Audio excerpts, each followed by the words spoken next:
जिंदगी के उस मोड़ पे मैं बिल्कुल तन्हा हो गई थी। मानो अकेलापन मुझे काटने को दौड़ रहा था। ना कोई सहारा, ना कोई प्यार करने वाला। तब मुलाकात होती है उस शख्स की जिसे देख पहले तो कुछ और ही भावनाएं थी, लेकिन सब कुछ उस वक्त पे जाकर ठहर सा गया। हेलो दोस्तों, मैं आप सबकी पिया फिर से लेकर आई हूँ आप सबके लिए एक प्यारी सी कहानी। तो चलिए हम शुरू करते हैं आज की ये कहानी। और आप इस कहानी को सुनते वक्त कर लीजिएगा ईयरफोन का उपयोग। इससे ना इस कहानी की ऑडियो आपको पसंद आएगी जब आपके कानों तक पहुँचेगी।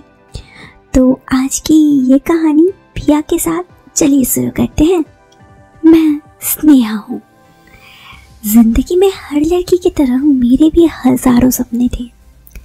मेरी शादी को हुए अभी 2 साल हुए थे।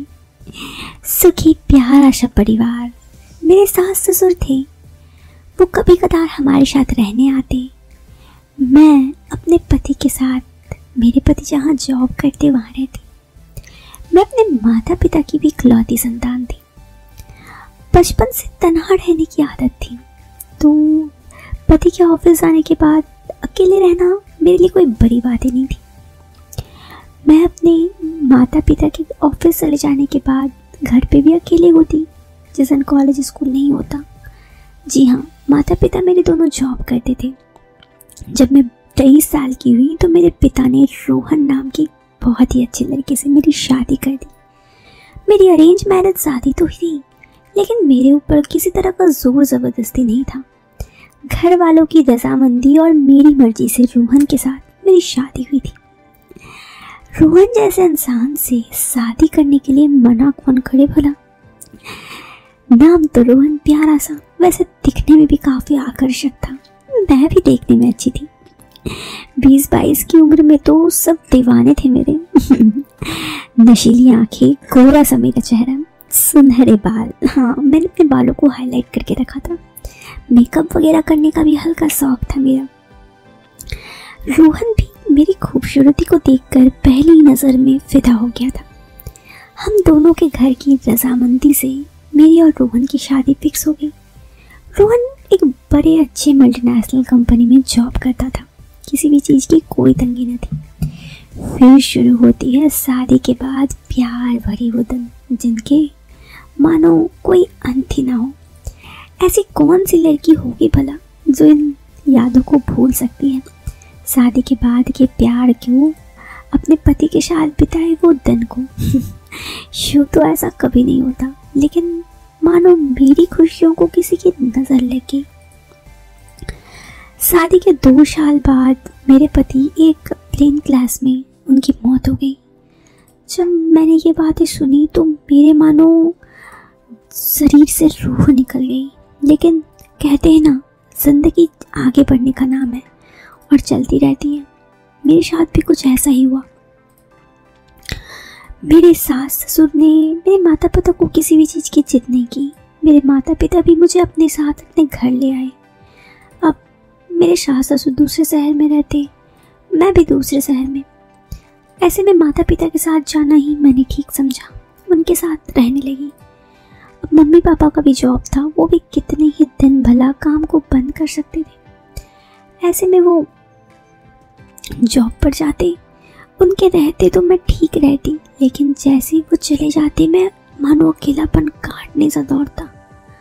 जिंदगी में ना कोई प्यार, ना प्यार करने वाला। हाँ, माता पिता सब प्यार करते, लेकिन इन सब की प्यार की एक लिमिट थी।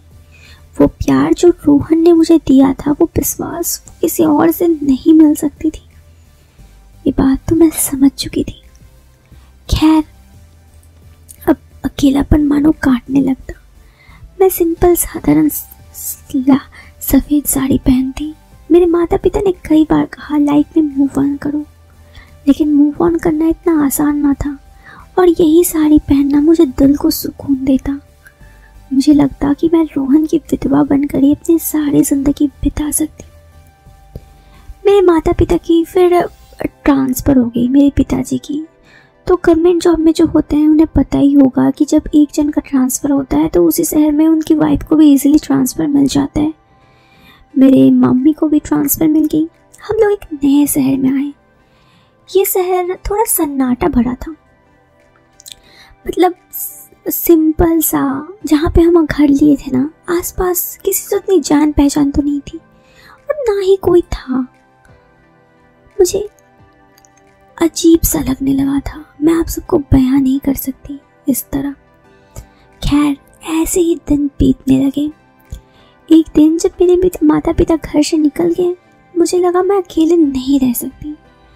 मैं भी उन दोनों के निकलने के बाद घर से बाहर मंडराने लगी, इधर उधर अकेलेपन में। और तभी एक सामने 2 रोड छोड़ एक मंदिर दिखा। जैसे ही इसमें मंदिर के अंदर गई, पता नहीं क्यों दिल को बड़ा सुकून मिला। ऐसा कि मानो जितना भी हलचल था सब शांत हो गया। कुछ देर मैं वहाँ बैठी। ऐसे ही 2 दिन बीत गए। मैंने ये बात अपने माता पिता से छुपाई थी, वो क्या कहेंगे नहीं कहेंगे, इसलिए मैं सिर्फ जब उन दोनों के जाने के बाद ही मंदिर जाती। 4थे या 5वें दिन मेरी मुलाकात होती है सत्येंद्र जी से। वो देख के मुझे कहते हैं, बालिके इतनी चंचल मन क्यों है, यहाँ के शांति ढूंढ रही हो। मैं उनकी तरफ देखने लगी। ये सब तो मेरे बारे में उन्होंने कैसे कह दिया। मैंने कहा, आप कौन? उन्होंने कहा, मैं बस एक साधारण सा संतू, इधर मंदिर से पीछे की तरफ एक कमरे में रहता हूँ। मैंने उन्हें रोते रोते अपनी ज़िंदगी की सारी बातें कह दी। मैं कहने लगी, मेरा मन बहुत चंचल है। इस पर उन्होंने मुझे कहा, चंचल है क्योंकि तुम्हारे पति तुमसे कुछ कहना चाहते हैं, वो आसपास तुम्हारे मंडराते रहते हैं, इसीलिए तुम्हारा मन चंचल है। उनकी बातें सुन मैं व्याकुल हो गई। मैंने कहा, क्या वो क्या चाहते हैं और मैं उसे कैसे उन्हें प्रसन्न कर सकती हूँ। उन्होंने कहा कि हाँ, तुमने ज़रूर कर सकती हो, लेकिन इसके लिए तुम्हें थोड़ी सी काम करनी पड़ेगी। मैंने कहा, क्या बताइए तो। उन्होंने मुझे कहा, हम किसी को मत बताना, हम एक बहुत बड़ी सी और काफ़ी देर चलने वाले एक यज्ञ करेंगे और इसके बाद तुम्हारे पति को मोक्ष की प्राप्ति हो जाएगी।